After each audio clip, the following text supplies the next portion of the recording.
I was gonna say we've harped on it a bunch with you and with other people on the show with the value of vets.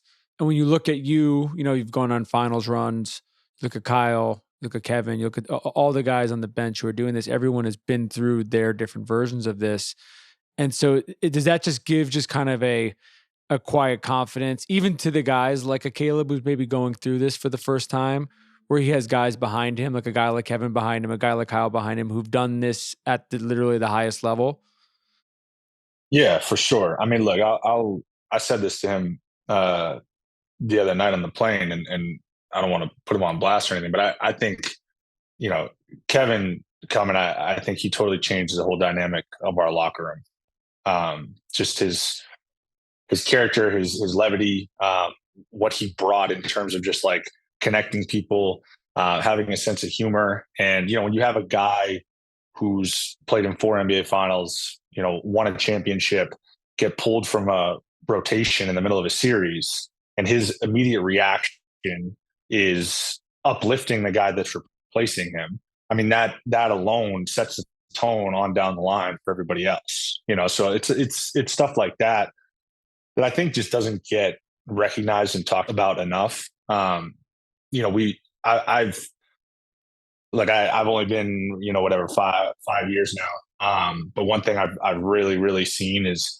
so much about winning is more than just like schemes, X's and O's, even like competitive will. All that stuff really matters.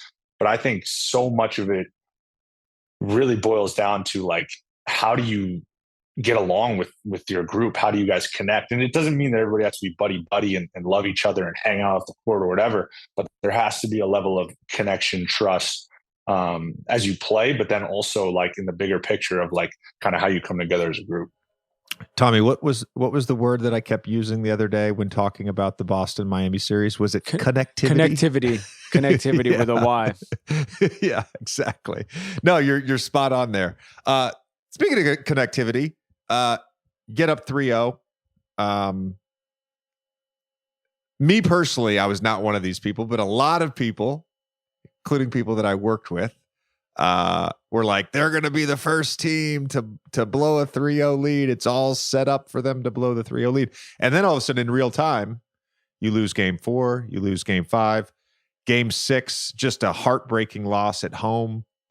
The mental resolve to have the bounce back that you guys had, you even specifically where, I thought you played outstanding in games. You played outstanding the whole series, but in game 6, I thought you were great, but you had a couple clean looks at the end of the game. And I'm not saying those go in, you guys win the game, because those weren't like the last play, right? I'm not saying you lost the game because you missed those shots, but the mental resolve of the team, right? What was said by Spo, what was said amongst the players going into that game 7? Because the thing you're talking about with connectivity, like so much of that to me is communication, right? It's being honest and truthful. It's being uplifting to each other. What was said? Well, I think everybody kind of went through their own process, but I think the unique thing was that everyone was kind of on the same page in that, that next day getting on the plane to Boston, people were, it was a little angsty. Everyone was kind of still recollecting and processing what had happened the night before and kind of going through it in their own ways. Not in a sense of like, no one was like pissed off or whatever, but everyone was just kind of acknowledging like, you know, damn, we were that close to advancing, and now we got to pack up and go on the road and get this one in enemy territory. I think the biggest shift was the next morning we got to shoot around, and there was just like crazy levity. Like people were cracking jokes. There was a focus and an attention to detail in the midst of people just being like appreciative and grateful for the opportunity to have an opportunity to play a game 7 on the road for a chance to go to the finals. And I think that combination is where this group in particular is really, really good, because I think it balances much of the competitive spirit of like understanding the moment and wanting to dedicate yourself fully to being prepared for a moment, but then also like dabbling and having fun with like the opportunity and knowing that this is like such a cool experience to take in and just be grateful for that. And go about it with like a sense of like, charisma and excitement. And so I think there was like a really cool balance there in that shoot around. And going into the game, there wasn't, by the time we get to tip off at 8:30, there wasn't any of that angst.